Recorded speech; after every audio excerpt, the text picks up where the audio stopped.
alam ko, parehas tayong nakulong. Yung sa akin may dahilan, yung sa'yo katangahan. Alam mo, sabi ni Anigma, ang sarap mong sapakin. Alam mo nang may pulis, diniretso mo pa rin.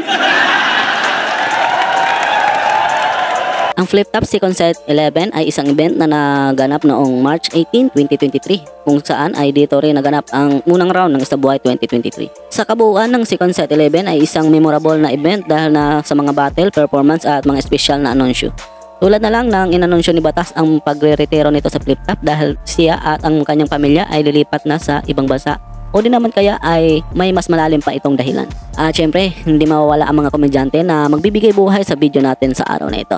Kaya naman sa video na ito ay sabay-sabay natin panoorin ang mga nakakaaliw at mga nakakatawang linya na naganap sa event na ito. Welcome back ulit guys sa ating munting channel. For today's video ay papanoorin natin ang Second Set 11 Best Funny Lines. At paalala ko lang muna, mga clips na inyong mapapanood sa araw na ito ay ayon sa abot ng aking nakayanan at kung mayroon ako hindi nasali ay mas mabuti pa sa mismong YouTube channel kayo ng Flip Top manood para sulit ang inyong panonood. So simulan na natin, let's go!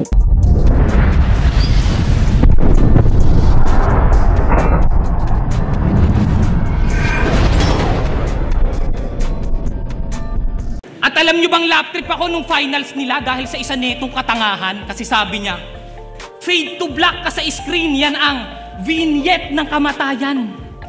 Vignette ng kamatayan. Yung vignette, ginawa mong vignette, aba tol, ibang klase.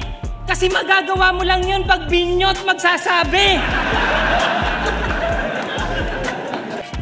You piece of shit, pisonet looking motherfucker.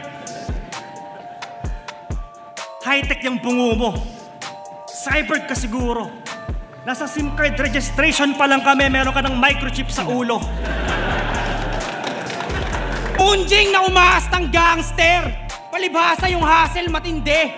Tulak to ng S na hindi pwedeng ipagsabi. Pag tinanong mo siya, maganda ba items mo pre? Sagot nito, lagkitan to. Pwede mo subukan.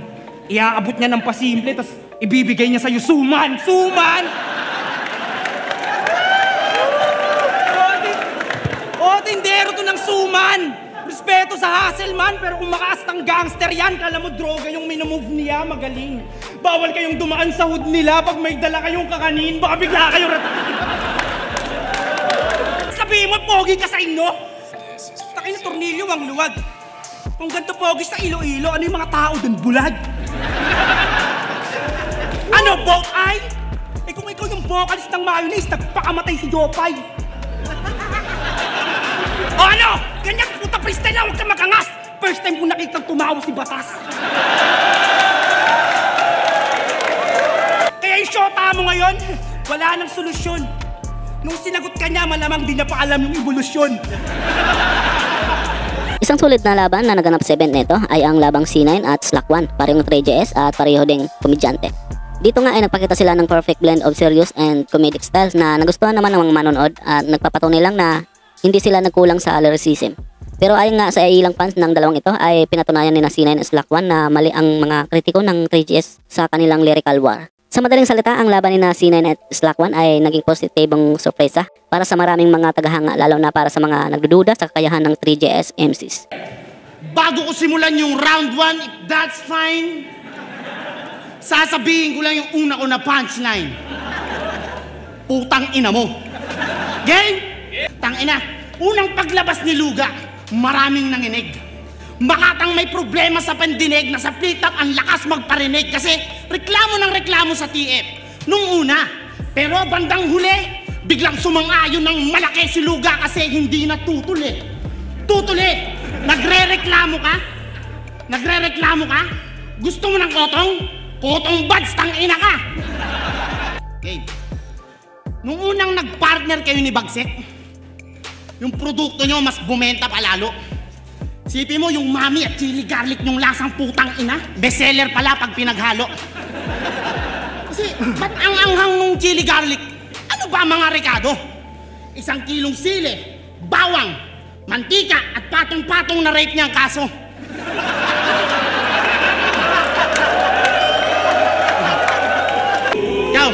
Kayo, si Enigma, paano nyo naloko?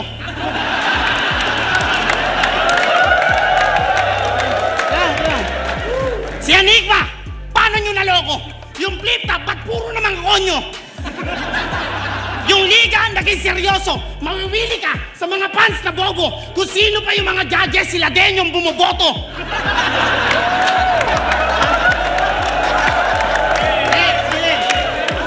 Flip top!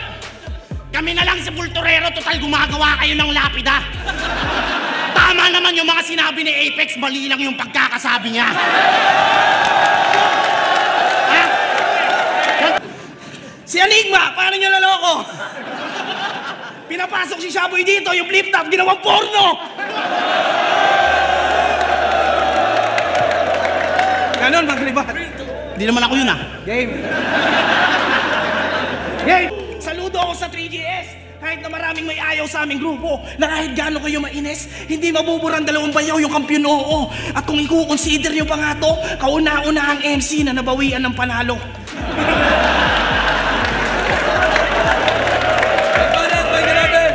Andiyan na si Slack, ang class ng dating, naka all gold.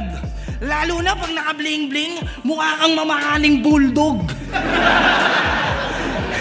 Laging matugo yung pormahan, minsan crips, minsan bloods. Kapag ka nakadurag, mukha kang maruming cotton buds. Isa sa pinakaumingay na laban ay itong Zaito vs J King at naganap nga ito sa Isa Buhay Tournament kung saan ay tinalo lang naman ni Zaito dito si J King. Kilala nga natin itong si Zaito sa pagiging komedyante na kahit kung ano lang nga ang sabihin nito ay matatawa ka na.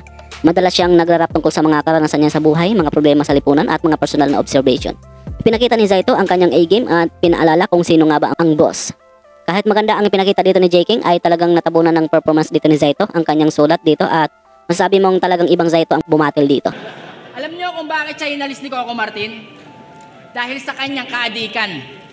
Yung tent na pahingahan ng mga artista, ginawa niyang pwestuhan. Huling-huli na, tinatanggi pa. Nag-ipon ka ng mga barang malakas. Utang na siguro nahanginan yung utak, sana hindi ka nalang lumabas. Tapos ano yung pinagkakalat mo? Ikaw yung tupak ng Pinas. Tupak ng Pinas? Tanginan to, kapal na mukha, oh. Baka tulak na ungas. Nakulong daw ako sa damo. Sabi ni Saito, nakakahiya naman sa lata ng nido. Sabi ni Saito, alang-alang daw sa tropa, tsinyupa niya yung titi ng Koreano. Saito, di kami naniniwala na pumayag yung Koreano.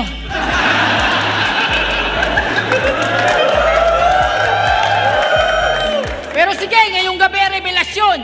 Pero bago yun, anyong sa lahat ng nandirito. Ngayon, ano pakiramdam sa ito? Nakaharap mo na ulit yung tsinupa mong Koreano.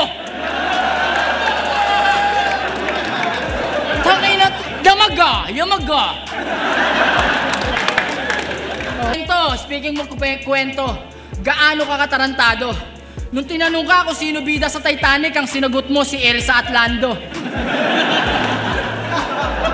Anak daw siya ni Cesar Montano kay Marian Rivera. Baka anak ni Caesar sa Planet of the Apes manapa.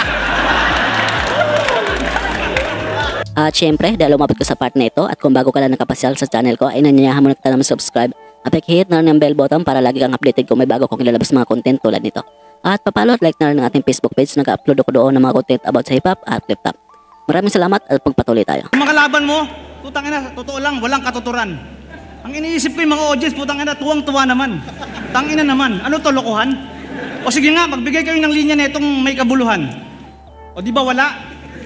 Ultimo yung mga kanta niya, wala kayong mapapala. Tara, tagay tayo, tapos hindi. Pag nahuli na, wala namang may paki. Tara, tagay tayo, tapos hindi. Ang lakas tumira, walang pambili. Ikaw nga, yung anak mo 5 taon, mag-aaral mag-rap, tapos ganyan yung mga tema. Siguro hanggat bata pa lang, mag-ipon ka na ng pampiyansa. Batang ka.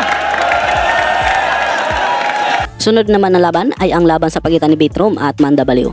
Sa panahon nga na ito ay wala pang talo itong si Manda Baliw. Isa nga si Manda Baliw sa bagong komedyante ng flip-top na malasay ito din ang estilo sa pagpapatawa. At hindi lang nga sa pagpapatawa ang kayang ipakita ni Manda Baliw, kundi kaya din itong bumuo ng bars at mga sulit na punchlines. Habang si Beatroom naman ay kilala natin sa pagiging seryoso sa battle at bihira nga nating makitang nagpapatawa ito sa mga laban niya. At katulad nga ni Balakid ay isa ding aktivista itong si Bitrom na isa din sa mga dahilan para gamitin ito para gawing anggulo para sa kanya. Sa kaliwa, sa kanan, sa likod at harapan. Yung asawa ko, ikaw ay tinitignan kasi ikaw ay nagustuhan kasi siya ay K-pop fan. Oh. May tanong lang ako sa'yo, Vitrum. Rapper ka ba talaga, Fre? We, sa unang tingin, hindi ko malaman kung K-pop o dancer eh. Yung hairstyle, minsan kimpi, minsan one side. Yung forma, minsan Epor, minsan Westlife. Hoy! Tomboy na sanchay. Bumabattle ka na naman. Hay, sa computer shop nyo, wala na namang bantay. Malakas ka man lait, pues mas malakas ako. Mas malakas man lait ang taong mas pangit, baka nakakalimutan mo. Masama daw to, pues wala akong pake. Mas salbahi ako, pre. Kaya kong pilitin si Righteous One mag-banking gamit wheelchair sa Marilake. Piling black pa ang bobong to. Isa kang weirdo, bugo. Tuloy ba ang black American sa Pilipinong sunog? Tanginang to. Nung lumaki gustong maging Sasuke. Minsan Gushon. Tapos biglang magiging Robin Padilla. Robin Padilla, kalokohan na po yun. Mas mukha kang Rustom na nalipasan ng gutom. Sobra mong iyakin, pares lang kayong bobo ni Bagsek, pare. Galit sa Diyos pero nagsakristan ka dati. Pinangarap mong maging pare para makakantot ng madre. Hoy, unggoy na walang gana, parang naagawan ng banana. Bubugbugin kita sa harap ng iyong papa na si Mang Tomas habang ako'y tumatawa. Mala UFC pero bawal mag-tap hanggang magmakaawa. Pag ako nagluto sa handaan, wala nang hahanapin, kumpleto pati sausawan. Simplihan lang pero gulpe. Ganyan ako mag-set up. Alam mo anong tawag doon? 4 bars ketchup. Talo na! Talo na! Pag ako nagpatawa, may halong palakpakan. Resist mo lang at props, walang halong laplapan. Yo! At last, ang surprise freestyle battle na naganap sa pagitan ni Hearty, Mastapit, laban naman kaila Pistolero at Luxuria. Well, dito nga natin mulang nakitang bumattle si Hearty sa flip top matapos nga ang laban nito kay Shernan at mula nga noon ay di na natin nakitang bumattle ito. At saka dahil freestyle lang naman ito, kaya enjoy watching na lang. Hindi ko nga rin alam kung titi nito. Yung pet-pet niya, inilaborate para na rin titi ng lalaki. Oh, speaking of titi ng lalaki, hindi talaga yung titi ng lalaki. Eh ano? Ilong yan ng elepante. Hindi mga tol. Pokpo ka daw. Butang ina yung tandem nyo, masagwa. Para kang pokpok na pinikap ng matanda.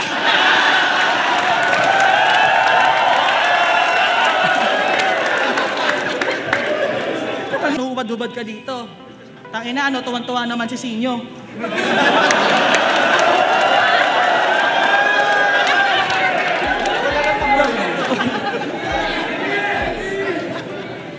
Tanganan to. Ano, maghubad ka na naman pag natatalo ka, ganon. Huwag kang puro ngal-ngal, RT, testing mo ngayon.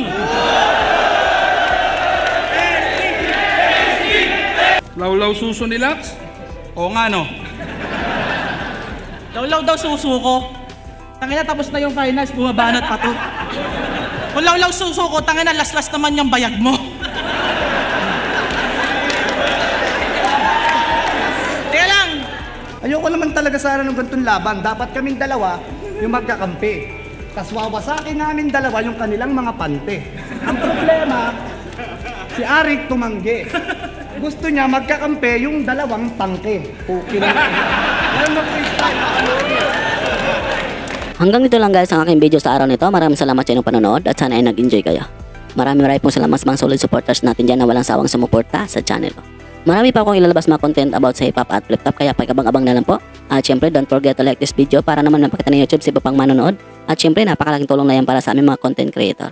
Maraming salamat at hanggang sa muli. Peace out.